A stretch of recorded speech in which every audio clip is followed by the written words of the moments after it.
Titusville, 246, 214, 1065, 22 Delta, area South D. Leon and Zephyr, South D. Leon and Zephyr. 51. The caller advised that a male was arguing with a female and then pushed her down into the road in front of a vehicle. Female had pink hair, black female, male is a black male wearing a jacket. Time lapse 1 to 2 minutes before they called it in.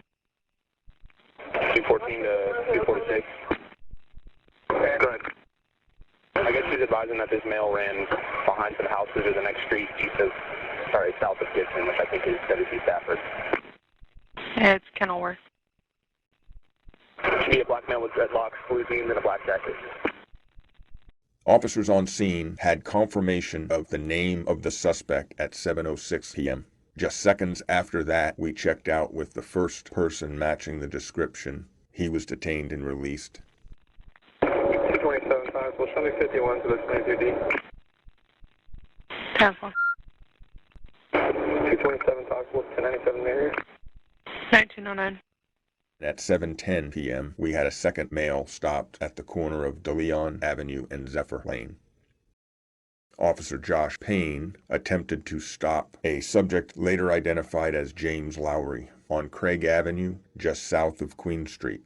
At the time, James Lowery was wearing blue jeans, black jacket, and had dreadlocks tied up over his head. 215 to 227. If you haven't found that gentleman, we hear some screaming from maybe 909 if you can head down this way.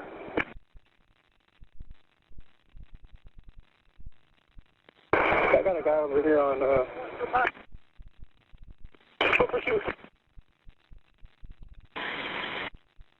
Foot pursuit. Westbound on Queen. Westbound, black male, black jacket, jeans.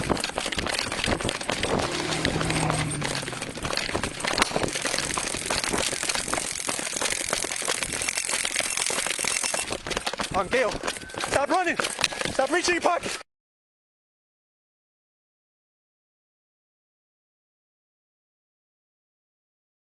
Drop it. Drop it. Drop it. Get down. Get down.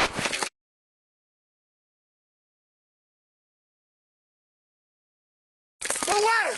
Get down. Get down. Get down. Get down.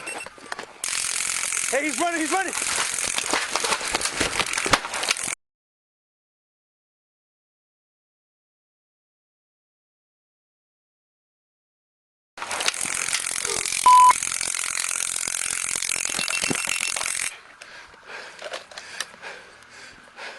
Shot fired. Shot fired.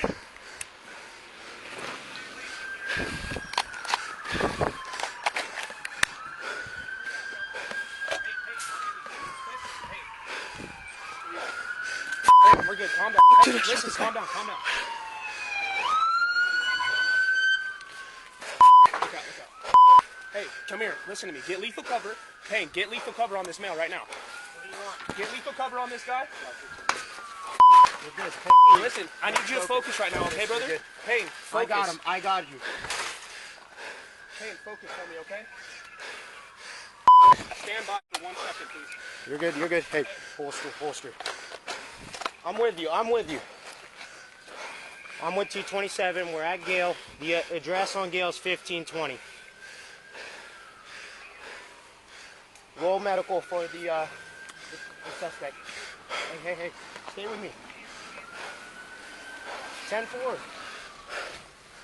Hey, get to him right now. Get to him. Yeah. On here. Hey, grab your medical gear. Grab your medical gear and grab gloves. We're good. Breathe. 1520 Gale. 1520 Gale. Mr. James Lowery was pronounced deceased at the scene. The medical examiner later determined the cause of death was due to a gunshot wound to the head.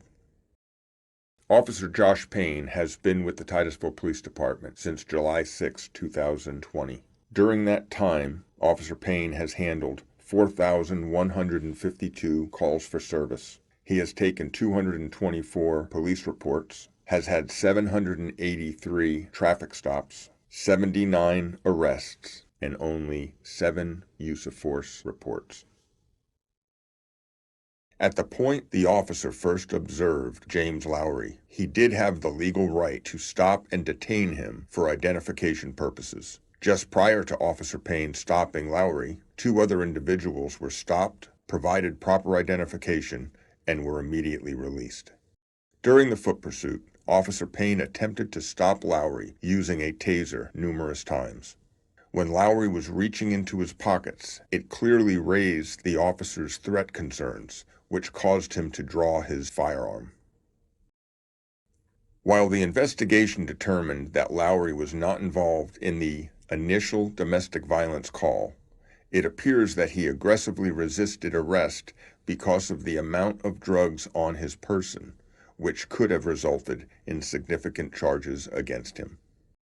At the conclusion of our internal affairs investigation, we have found Officer Josh Payne was not justified in the use of deadly force on Mr. James Lowery. Officer Payne resigned his position as a police officer on June 1st, 2022, the day he was charged with manslaughter by the State Attorney's Office.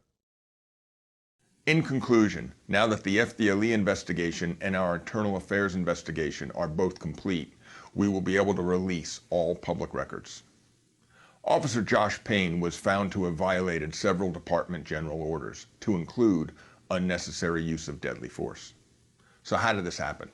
First, during the foot pursuit, Officer Payne deployed his department-issued taser 5 separate times and over 45 seconds in an attempt to stop Mr. Lowery from fleeing.